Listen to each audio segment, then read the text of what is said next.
Welcome to Toysbackzen. Today I'm going to open a package that I just received from Dave at Toy Polloi. He is a YouTube channel that repairs and reviews toys.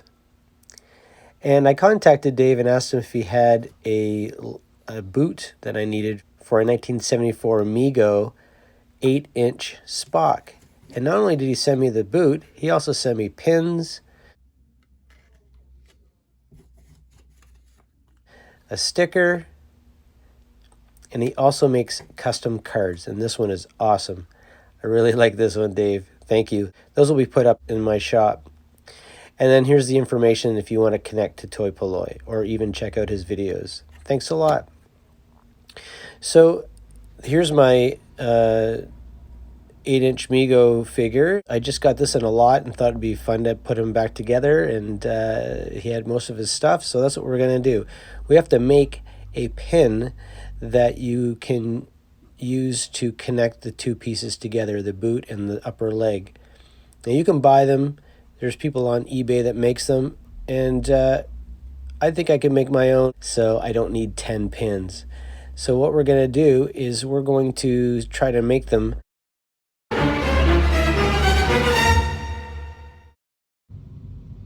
out of this Constructs. From my experience of playing with this stuff, it's super durable. The plastic comes in a lot of colors, and I'm going to see if I can utilize this piece. And I need something to connect to it. I'm just kind of coming up with ideas right now. I'm not really sure. Maybe this piece, a piece similar to that. I must have one in here that's not broken. So I tried the other piece, it didn't quite work, so we're going to use this wheel piece. All of these pieces connect together.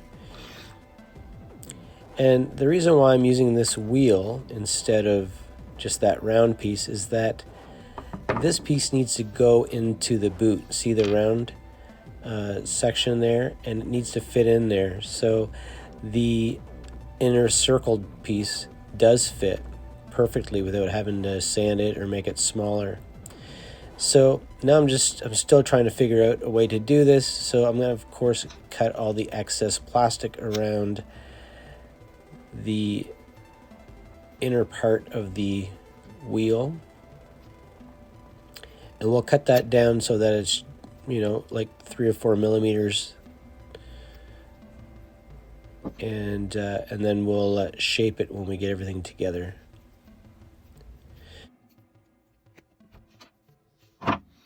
So this is what we're trying to make. I have the upper pieces. We're trying to make the lower pieces. So I'm going to try to fabricate one of those. Now, like I said, if you've got a bunch of these figures to fix and make, just buy the pieces. This takes a long time to make. But, for me to order all those parts and wait for them, I was able to fabricate this in a couple hours. So it's cheaper and faster for me to make the piece. But if I had a whole bunch of Mego figures to restore for my collection, well, I would just go and spend the money and buy them. So I'm utilizing this app that allows me to put the original pieces that I'm trying to fabricate and at least get some kind of measurements. And then I'm just using these files because there is a profile to this pin that I need to make in order for it to click into the other piece that I have from the original figure.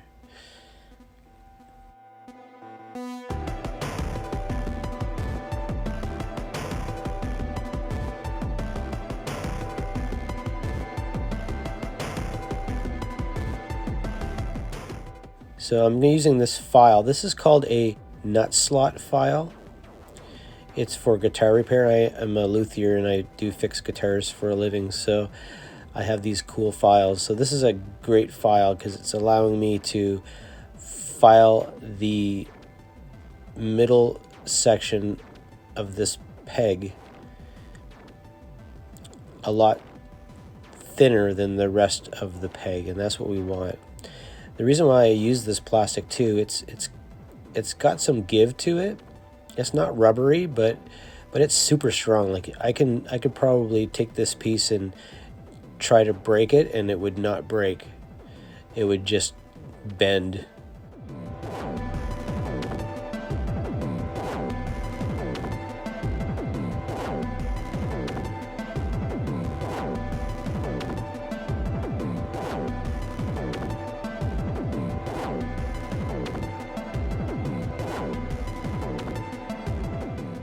Now I can't put it into the other section of the knee piece because once it goes in there, I'm probably not going to get it out again. And that's what we want. We want the piece to securely keep the knee together so that it works. The good thing about it is, but if I ever decide to get the pre-made pins for the knee, it can be removed because I'm not actually going to glue it. I'm just going to friction fit it in. If you're used to putting G.I. Joe wheels on vintage vehicles, when they click in, you know they're in there sturdy and they will move, but you don't want to try getting them out without it breaking. So I think this is going to work. I have a little bit more shaping to do. It's not quite in yet. That piece fits in because that's going to be on the other side. I'm going to actually push it in, and this piece that fits perfect too. So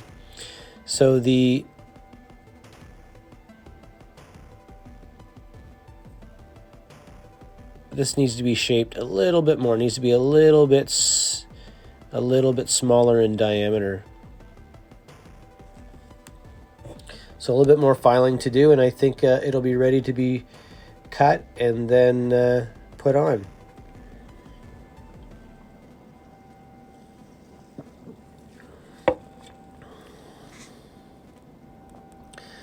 Now the original pieces, they have like a round end to them, so I'm going to round these off too. Plus I'm using a finer file, so it'll actually make the plastic a little bit smoother.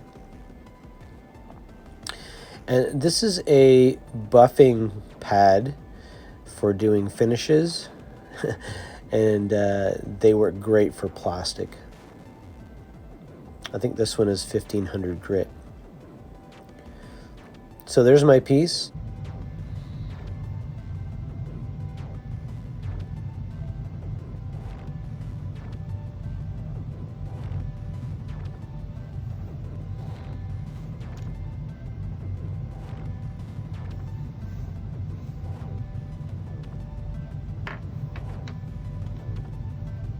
When the pin goes in the leg, it needs to be tight. I don't want a loose leg.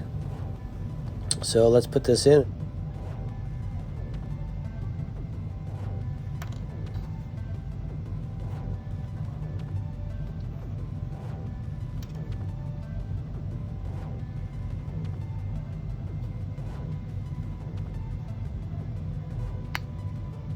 Ah, that was a perfect sound. It's exactly what I wanted.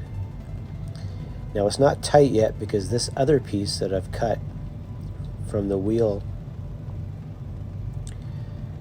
this is going to fit in. It fits into the circular opening in the leg, in the knee. And I'm going to glue this in, and hopefully it stays tight.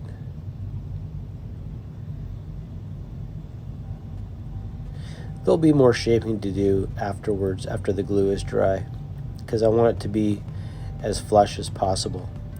Even though we're not going to see his leg because he has pants, I want it to be, similar to the other one. the reason why I picked this orangey yellow color too is because it's the closest to the color of the skin of this figure. I mean, he's got like a tan color, but so I'm just putting a little tiny bit of glue, not on the whole thing, just on the outer part, and I'm hoping that glue will just spread but not glue everything together. So as this is drying, I'm going to be moving the leg back and forth while the glue is setting, just to make sure that it does not glue the leg to the pin.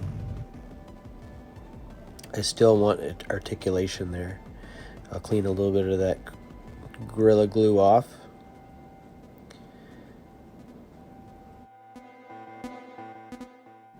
And that's exactly what I'm looking for.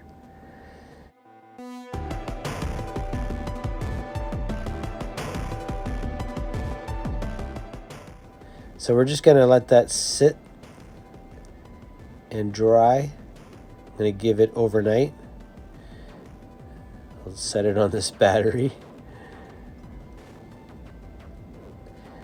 Okay, after waiting probably about 12 hours, there is our knee pin. We still have some more shaping to do, but as you can see, it is tight, and it functions just like it should.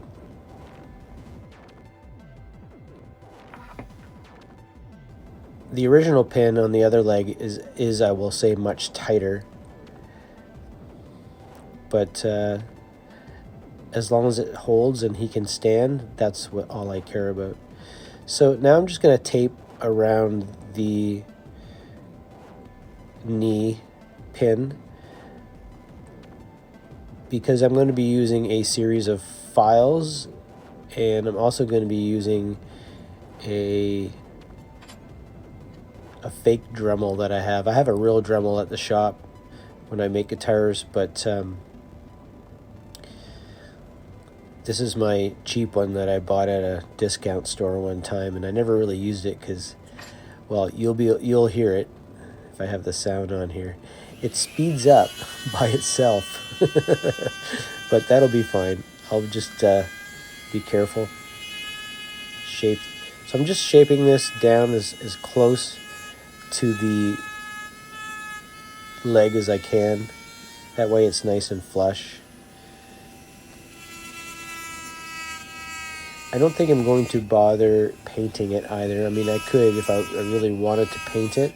But like I said, I'm going to put the legs on. You're not even going to see it. I don't really need to even shape it, but I wanted to shape it just because. There are some figures that may have like tights and stuff on if you're dealing with these Mego 8-inch figures. So you would want to have, if you're going to make one of these yourself, you're going to want to make this flush so that it doesn't stick out underneath the tights.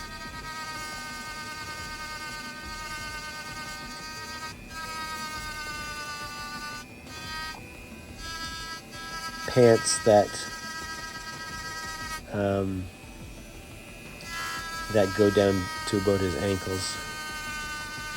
I guess that was the style.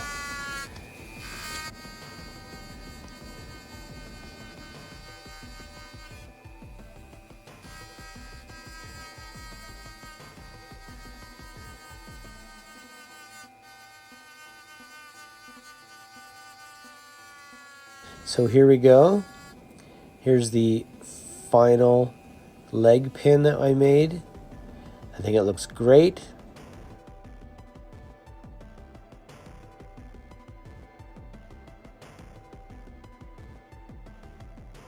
I'm really happy with it.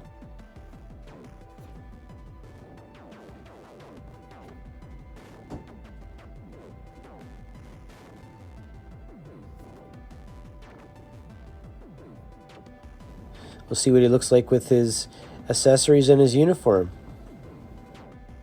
There he is in the bridge, and he looks great. Thanks to Dave at Toy Polloi for helping me out.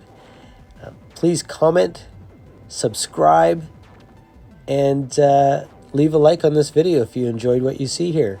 I do 2 videos a week. I try to do Tuesdays and Fridays, but if I'm late on one day, I usually end up getting it out the next day. So thanks for watching. See ya.